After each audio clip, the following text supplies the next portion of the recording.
Lou Dobbs is the host of Lou Dobbs Tonight on the Fox Business Network. His website is loudobbs.com. He's also a syndicated radio host. And we're glad you're here, Lou. Thanks very much for joining us. Great to be with you, Rick. We wanted to talk to you about Georgia's immigration law. This is a law that is slated to take effect July 1st. Right. Signed into law recently by the governor, Nathan Deal. And a lot of people see this as a very tough law known as HB 87. First of all, as you see it, is this law constitutional? Absolutely. And the fact of the matter is, the issue of constitutionality is all important. There is absolutely no racial profiling. It's absolutely prescribed within the legislation, Rick. And this seems to be the centerpiece of the attacks from the various interest groups that are trying to take this law on. It's going to be an interesting decision, first at the district court level and then the appellate court level, because either side will, of course, appeal.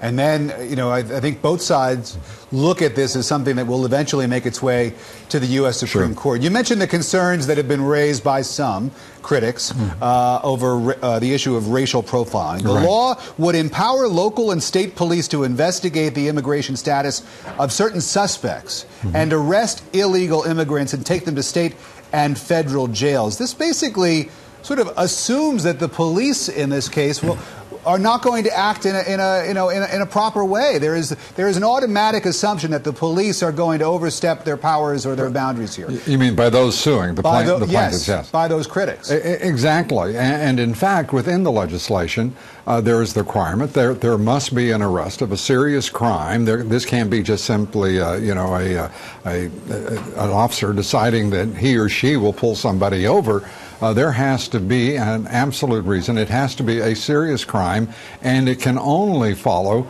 requests for identification documents of some sort, and they're not being provided. When that happens, then the law is triggered. And that seems on its face to be utterly reasonable, I would think, to most Americans. The Arizona law, which is similar to the Georgia statute in many respects, some of the most controversial parts of that law on hold right now because of a federal judge's decision. It looks like these laws get sort of stuck in the courts. They get all mucked up, and still we are without really any federal enforcement when it comes to immigration. And now the states, which are passing these laws because they say that the federal government's not doing enough or not doing anything, they can't act either. What is occurring is not, as they say, an accident. Back in the 60s, there was an expression, all the major decisions have been made. The fact is that this administration, the previous administration, had made the determination, Rick, that they were not going to enforce illegal laws against illegal immigration. They were not going to enforce border security. Because when you think about it logically, why would we not want our borders secure? Is there some reason we would not want our borders secure? But there's grown up this orthodoxy within the national media and amongst the special interests who are seeking amnesty and open borders. They've really turned the country on its head on the issue. And secondly, as you suggest, these laws are tied up in now the federal court. But what's interesting is Senate Bill 1070, which has been upheld, by the way, in part, and I think overall will be upheld as soon as it moves from the Ninth Circuit Court of Appeals to the Supreme Court. What is really interesting, Rick, is that the very tough and employer sanctions law of 2007, passed in Arizona, has been upheld by the Supreme Court.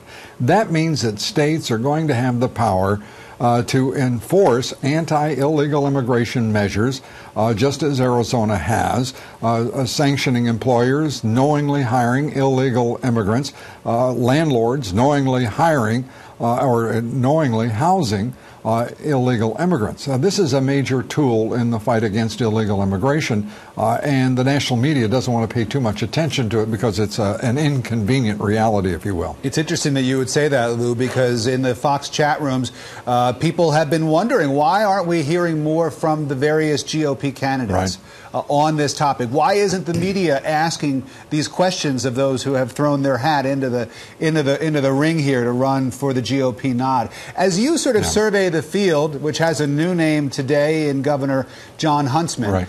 Is there anybody that strikes you as being serious and taking a common sense approach and look at the problem of illegal immigration in this country, Lou? I think that there has been a certain reticence on the part of these candidates now to talk about illegal immigration candidly and forthrightly. At least to the degree that I would prefer. I think there are some wonderful candidates running for the presidential nomination in the Republican Party.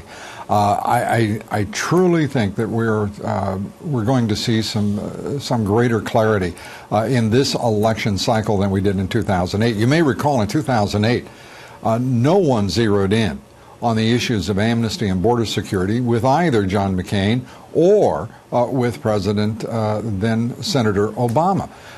There was no building of a national consensus. It wasn't part of the debate.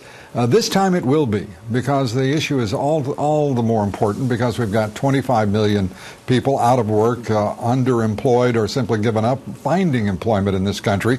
We have very serious issues in this country, and all of them are, in my judgment, the most serious economic issues are interrelated, whether it is illegal immigration, whether it is unemployment, whether it is education, whether it is skill training, whether it is international trade. We have to assess the consequences of the public policies that we're following in this country. That hasn't been done in election years. It certainly hasn't been done in off years. So for those who would argue that the key issue is jobs in the 2012 race, you say it's all tied together. Absolutely. Everything's related. Yeah, the first issue in this country, in my judgment, the number one issue, is the lack of representation of the American people in Washington, D.C. Everything flows from that. We have vested interests, special interests dominating the legislative process, the electoral process, and I'm telling you, and I truly believe this, without the Tea Party movement in this country would continue to slumber right through another election. And I don't think we can afford that in 2012. And I think everyone should be keenly aware and grateful to the Tea Party movement for exciting the electorate, and I hope doing so to a far greater degree even than in 2010. In the chat room, Uncle Dino, Lou says, Lou, thanks for telling the truth about the feds. A lot of very positive comments reacting to our discussion here today about this topic. Super. Lou Dobbs is the host of Lou Dobbs Tonight on the Fox Business Network, which is every weeknight, 7 p.m. Eastern Time on FBN. He also has his own radio show, and his website is loudobbs.com. Good to talk to you, Lou. Thanks so much. Great to be with you, Rick. Thank you so much.